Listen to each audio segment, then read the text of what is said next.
Apple ఇప్పుడు Apple intelligence అనే ఏఐని తీసుకొని వచ్చింది. దీనివల్ల యాపిల్ ఐఫోన్ మ్యాక్ వాడే వాళ్ళకి సిరి అనే సాఫ్ట్వేర్ ద్వారా మనకి చాట్ జీపీటీ లాగానే మెయిల్స్ చదువుతుంది, అదేవిధంగా మెయిల్స్ రాస్తుంది, సమ్మరీని చదివి వినిపిస్తుంది. సో ఇది ఫ్యూచర్లో మనకి అందుబాటులోకి వస్తుంది.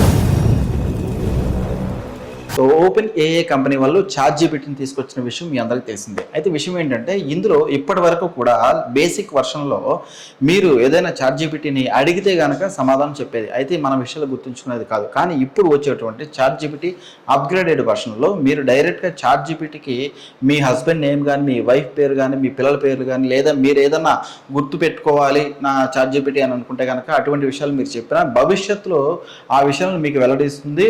తనే గుర్తు పెట్టుకొని మీకు ఆ విషయాలని మీకు చెప్తుంది. ఇండియాలో ఇస్రో పుష్పక్ అనే ఏఐ బేస్డ్ రీయూజబుల్ స్పేస్ షటల్ని టెస్ట్ చేసింది. ఇది అప్పట్లోనే ఆటో పైలట్ లేకుండా సక్సెస్ కూడా అయింది. సో స్పేస్ ఎక్స్ లాగా ఇండియా కూడా రీయూజబుల్ స్పేస్ క్రాఫ్ట్స్లో అడుగు పెట్టింది. అయితే ఈ స్పేస్ మిషన్ని కాస్ట్ ఎఫెక్టివ్గా చేయడానికి కూడా ఇది ఎంతగానో హ్యూజ్ అడ్వాంటేజ్ మన ఇండియాకి. ఇప్పుడు చూసారా, ఇప్పుడు ఫర్ ఎగ్జాంపుల్ యాక్టర్స్కి మనం మనీ ఇచ్చి యాడ్ చేయించుకోవాలంటే ఎంత అవుతుందండి? సో చాలా అవుతుంది. అందుకని ఇప్పుడు ఏఐ జనరేటివ్ హ్యూమన్ యాక్టర్స్ని యూజ్ చేసి విధంగా యునైటెడ్ స్టేట్స్ యాడ్ కంపెనీస్కి పర్మిషన్స్ ఇచ్చారు. సో ఇవి మనుషుల్లాగే కనిపిస్తాయి, మాట్లాడతాయి, యాజ్ ఇట్ ఈస్గా సేమ్ యాడ్ మనుషులు చేసినట్టుగానే ఉంటుంది. మిక్స్డ్ రెస్పాన్స్ కూడా వచ్చిందనమాట. సో ఇది హ్యూమన్ యాక్టర్స్ లేకుండా కాస్ట్ కూడా చాలా తక్కువ బడ్జెట్లో అయిపోయే విధంగా చేస్తూ ఉన్నారు.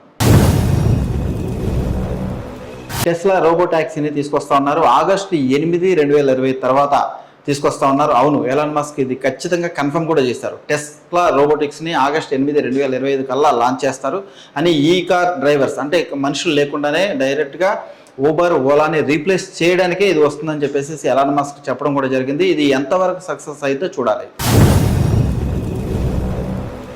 డీప్ ఫేక్ వాయిస్ని డిటెక్ట్ చేయడం కోసం అని ఏఏ టూల్స్ని రీసెర్చ్ డెవలప్ చేస్తూ ఉన్నారండి. ఇది ముఖ్యంగా ఫేక్ వాయిస్ రికార్డింగ్స్ని ఈజీగా డిటెక్ట్ చేయడం వల్ల సైబర్ క్రైమ్స్, పొలిటికల్ క్రైమ్స్ ఇవన్నీ కూడా తగ్గే అవకాశం ఉంటుంది. ఫ్యూచర్లో ఇది అందుబాటులోకి వస్తే ఫేక్ కాల్స్ అనేవి ఎవరికి రావండి.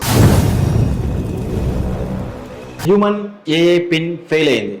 సో ఇది ఎలా అంటే స్మార్ట్ ఫోన్ రీప్లేస్ చేయడానికి వస్తుందండి అని చెప్పిన హ్యూమన్ ఏఏ పిన్ ఫ్లాప్ అయింది. తక్కువ బ్యాటరీ కెపాసిటీ, లార్జ్ స్క్రీన్ లేకపోవడం వల్ల టెక్ రివ్యూస్ ఎవరైతే ఉన్నారో నెగిటివ్ రివ్యూస్ ఇవ్వడం జరిగింది. సో దానివల్ల రియల్ యూజ్ ఇంకా రెడీ కాదని చెప్తా ఉన్నారు. ఇప్పుడు మరి వీళ్ళు ఎలా రెస్పాండ్ అవుతారో చూడాలి. ఫ్యూచర్లో ఇది వస్తుందా మరి అవుతుందా అనేది మరి భవిష్యత్తులో తెలియాలి.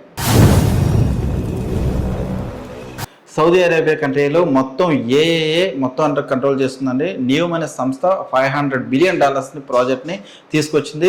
ఈ ప్రాజెక్ట్ వల్ల వాటర్ ట్రాఫిక్ లైటింగ్స్, అదేవిధంగా సెల్ఫ్ రోడ్ క్లీనింగ్స్ కంట్రోల్లో ఉండే విధంగా తీసుకొస్తూ ఉంటుంది. అలాగే smart roads, self cleaning buildings, face ID based entry system కూడా ఉంటాయి.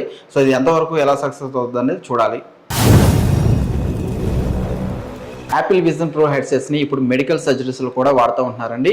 సో డాక్టర్స్ ఎవరైతే ఉన్నారో లైవ్లో డేటాని చూసి 3D ఆర్గాన్ విజువలైజేషన్స్తో ఆపరేషన్ ప్రీసియస్గా ప్రాక్టీస్ చేస్తూ ఉన్నారు. ఇది ఫ్యూచర్లో రాబోతుంది.